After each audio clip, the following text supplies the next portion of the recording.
Hello दोस्तों, स्वागत है आप लोगों का मेरे YouTube चैनल में। आज हम लोग पढ़ने वाले हैं क्लास 10th हिस्ट्री। चैप्टर का नाम है भारत में राष्ट्रवाद। इस चैप्टर पढ़ने से पहले हम कुछ छोटी छोटी बातों को जानेंगे, उसके बाद ये चैप्टर स्टार्ट करेंगे।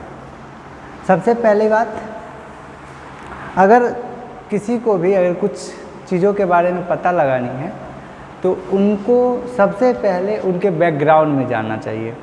अगर वो बैकग्राउंड को अच्छे से समझ लेंगे तो उन चीज़ों को भी वो अच्छे से समझ लेंगे।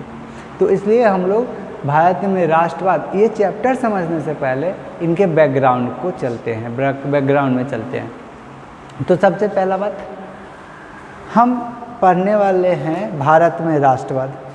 इसके लिए हमें जानना पड़ेगा औपनिवेशिक सरकार और उपनिवेश।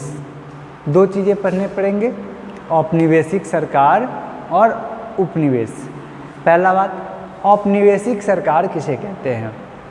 औपनिवेशिक सरकार, जब कोई विकसित देश किसी विकासशील देश पे जाके उसका शोषण करे, चाहे वो शोषण आर्थिक रूप से हो या सामाजिक रूप से हो, तो वो उस प्रकार की शासन व्यवस्था को औपनिवेशिक शासन व्यवस्था या औपनिवेशिक सरकार कहेंगे।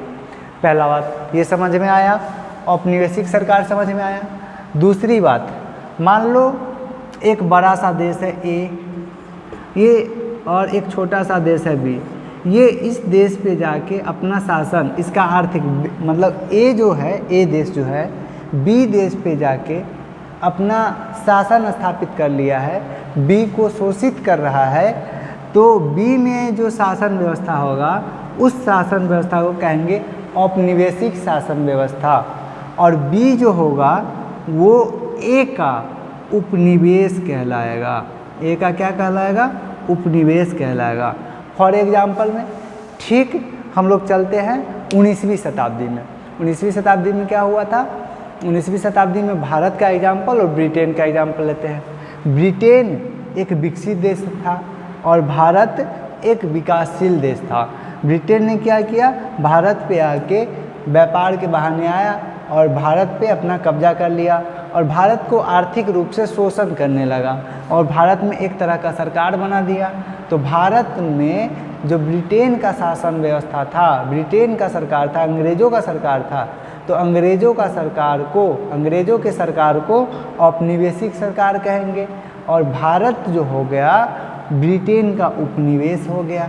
तो ये बातें समझ में आ गई, ये बातें समझ में आ गई।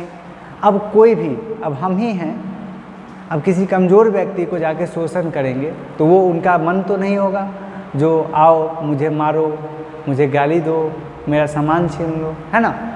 तो वो बोलेगा, वो तो कुछ ना कुछ अपने मन में बोलेगा, बट मेरे सामने नहीं बोले हो सके, क्योंकि अगर मेरे सामने बोले तो हम उसको मारेंगे, पीटेंगे, हो सकता है उसको जेल में बंद कर दे।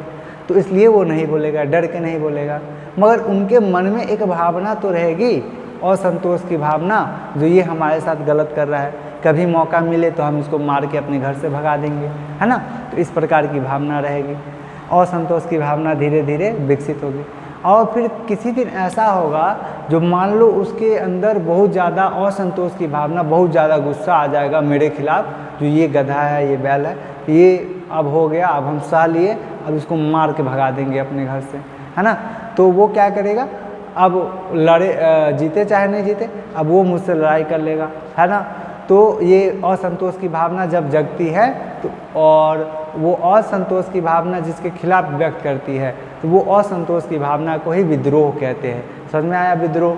अब देखो, तो भारत में क्या हुआ था 19वीं शताब्दी से पहले? 19वीं शताब्दी में, है ना, क्या हुआ था? जो अंग्रेज था वो भारत पे कब्जा कर लिया था और भारत को अपना उपनिवेश बना लिया था। तो भारत में औपनिवेशिक सरकार कौन सी हो गई थी? अंग्रेज़ों की सरकार, जिसे औपनिवेशिक सरकार कहते हैं। तो भारत जो था उस समय अनेक छोटे छोटे राज्यों और प्रांतों में बटा हुआ था, जिससे क्या हुआ था? छोटे छोटे राज्यों और प्रांतों में बटा हुआ था। उस समय जो लोग थे, अनेक राज्यों और अनेक प्रांतों के लोग, वो अपने आप को एक क्षेत्र और एक प्रांत का ही नागरिक समझते थे। वो अपने आप को एक देश का नागरिक नहीं समझते थे। जिससे क्या होता था, जो मान लो वो जाता था अंग्रेज़ के खिलाफ कोई बात बोलने, अंग्रेज़ उसको मार के काल कोठरी में बंद कर देता था, जेल में बंद कर देता था, उसको कड़ा से कड़ा सजा देता था। तो उस समय भी बहुत सारा 19वीं शताब्दी के शुरू में 1857 के पहले भी बहुत सारा विद्रोह हुआ। फॉर एग्जाम्पल के लिए कोल विद्रोह हुआ, संथाल विद्रोह हुआ, नील विद्रोह हुआ, पवना विद्रोह हुआ। तो ये सारे विद्रोह जो थे ये क्षेत्रीय समस्याओं को लेकर थी और क्षेत्रीय समस्याओं के लिए हुआ, इसलिए ये विद्रोह बहुत बड़ा नहीं हो सका। फिर धीरे धीरे क्या हुआ, लोगों में असंतोष की भावना बढ़ रही थी हर क्षेत्र हर प्रांत से। फिर धीरे धीरे बहुत सारे लोग ऐसे आए जिनको लगने लगा जो अगर भारत के लोग अनेक प्रांतों में बटा रहेगा तो ये जो औपनिवेशिक सरकार है, अंग्रेज़ों की सरकार है, इससे कभी छुटकारा नहीं मिल पाएगा। तो वो लोगों उन लोगों ने चाहा, उन लोगों ने सोचा जो ये जो लोग अलग अलग प्रांतों और अलग अलग राज्यों में बटा हुआ है, अलग अलग अपनी अपनी समस्याओं को लेके अंग्रेज़ों के खिलाफ विद्रोह कर रहा है, अगर इन सबको एक साथ लाया जाए तो सारे प्रांत एक साथ मिल जाएंगे, एक साथ हो जाएंगे। नहीं, लोग सबको एक प्रांत का नागरिक नहीं समझेंगे अपने आप को, और अपने आप को एक प्रांत का नागरिक न समझ के अपने आप को एक देश का नागरिक समझे, तो उसी को राष्ट्रवाद कहते हैं। राष्ट्रवाद समझ में आया? नहीं समझ में आया होगा, अब बताते हैं। राष्ट्रवाद का मतलब होता है लोग अपने आप को एक प्रांत, एक क्षेत्र का नागरिक ना समझे, अपने आप को एक देश का नागरिक समझे, अपने आप को देश के प्रति लगाव रखे, अपने देश के प्रति प्यार की भावना रखे, तो उस भावना को राष्ट्रवाद कहते हैं। राष्ट्रवाद समझ में आया?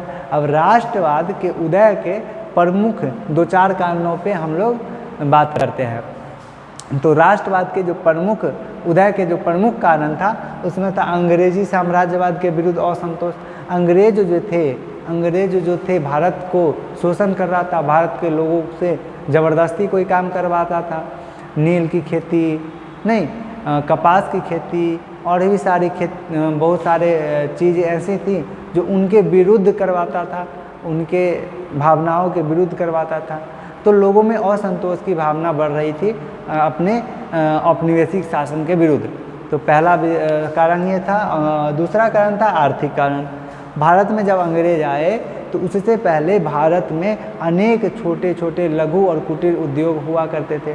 जब अंग्रेज आए तो क्या किए, उन सारे छोटे छोटे लघु और कुटीर उद्योग को नष्ट कर दिए, और वो जो लघु उद्योग और कुटीर उद्योग जो कर रहे थे उन सबको मजदूर बना दिया गया। तो और वो जो सामान भारत के लोग खुद ही बना लेते थे वो अंग्रेज क्या किए, अपने देश से मंगवा के यहाँ बेचने लगे, जिससे फ़ायदा किसको होने लगा, अंग्रेज़ों का। भारत का पैसा कहाँ जाने लगा, अंग्रेज़ों के पास, ब्रिटेन जाने लगा। तो भारत का आर्थिक शोषण होने लगा। तो दूसरा कारण था आर्थिक शोषण, आर्थिक कारण।